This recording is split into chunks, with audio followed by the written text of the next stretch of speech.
দৰণী ব্যক্তি তথা আমাৰ আগন্তুক বিধানসভা নিৰ্বাচনত কংগ্ৰেছ দলৰ প্ৰাৰ্থী প্ৰত্যাশী ডক্টৰ ফৰিদুল হুছেইন ডাঙৰীয়া আজি আমাৰ এই মঞ্চত উপবিষ্ট প্ৰাক্তন কোচতলী জিলা পৰিষদৰ সদস্য আজিৰ ৰহমান বিল্লা ডাঙৰীয়া আজি আমাৰ এই মঞ্চত উপবিষ্ট ব্ৰাগা জিলা পৰিষদৰ সদস্য মুবাশ্বৰ আহমেদ ডাঙৰীয়া প্ৰাক্তন মৰিয়াবাৰী ব্লক কংগ্ৰেছৰ সভাপতি ডাঙৰীয়া প্ৰমুখ কৰি আজি আমাৰ এই মঞ্চত উপবিষ্ট মোৰ পিতৃ সমতুল্য সকলো সন্মানীয় আলিম ওলামা আজি এই সভাৰ সন্মুখত বহি থকা বিভিন্ন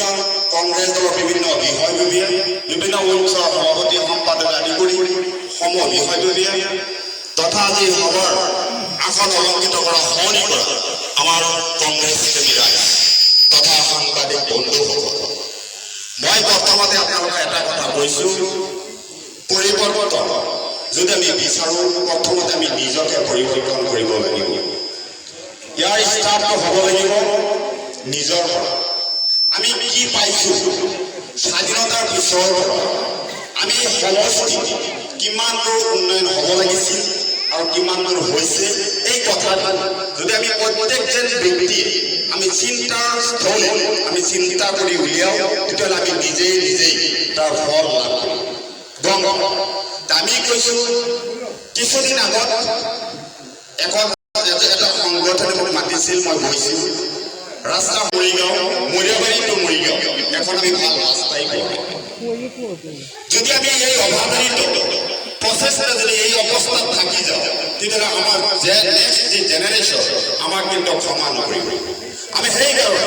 আমি আমাৰ সমষ্টিখন আমাৰ অঞ্চলখন আমাৰ গাঁওখন আমি কেনেকৈ উন্নয়ন কৰিম কেনেকৈ আমি আগুৱাই যাওঁ এই কথা কিন্তু আমি এজন নাগৰিকৰ চিন্তা কৰিব লাগিব তেতিয়াহে আমি অন্যান্য সমষ্টিৰ লগত আমি আগবাঢ়ি যাব পাৰিম যিয়ে হওক কিমান দূৰ এই সমষ্টি আগুৱাই গৈছে এইটো সকলোৱে জানে আমাৰ মাজত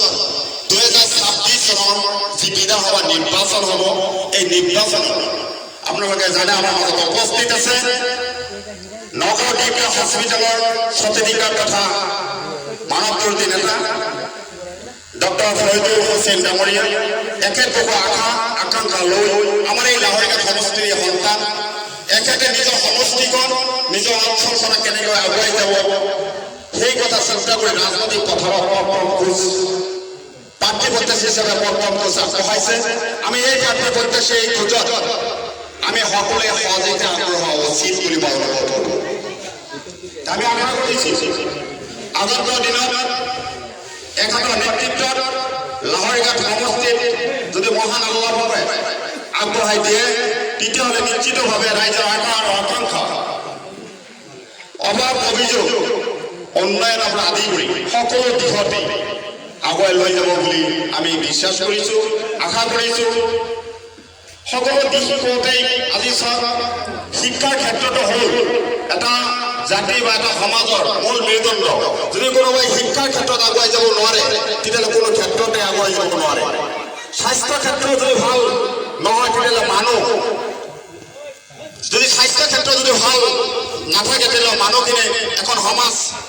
কেতিয়াও আগুৱাই যাব নোৱাৰে সেইকাৰণে সকলোতকৈ বেছি গুৰুত্বপূৰ্ণ বস্তু হ'ল ৰাস্তা স্বাস্থ্য বিদ্যুৎ এইখিনি হ'ল মৌলিক এইখিনি আমি এখন সমাজ বা আমাৰ ল'ৰা ছোৱালী আগবাঢ়ি যোৱাৰ ক্ষেত্ৰত অতিকে গুৰুত্বপূৰ্ণ যিয়ে হওক আপোনালোকৰ এই কাটৰি অঞ্চলত আপোনালোকৰ এই সভাখনত সমাৱেশ চাই সঁচাকৈ উৎফুল্লিত হৈছোঁ বহুত ভাল পাইছোঁ আপোনালোকে আশা কৰিছোঁ আগন্তুক দিনত ডক্টৰ চাহাবৰ যি যাত্ৰা এই যাত্ৰাত আপোনালোকে সহযাত্ৰী হিচাপে সমষ্টিৰ উন্নয়নৰ ক্ষেত্ৰত অবাধাৰিতভাৱে আপোনালোকে থাকিব বুলি আশা ৰাখি মোৰ চমু বক্তব্য মই সামৰিছোঁ ধন্যবাদ জয় আই অসম।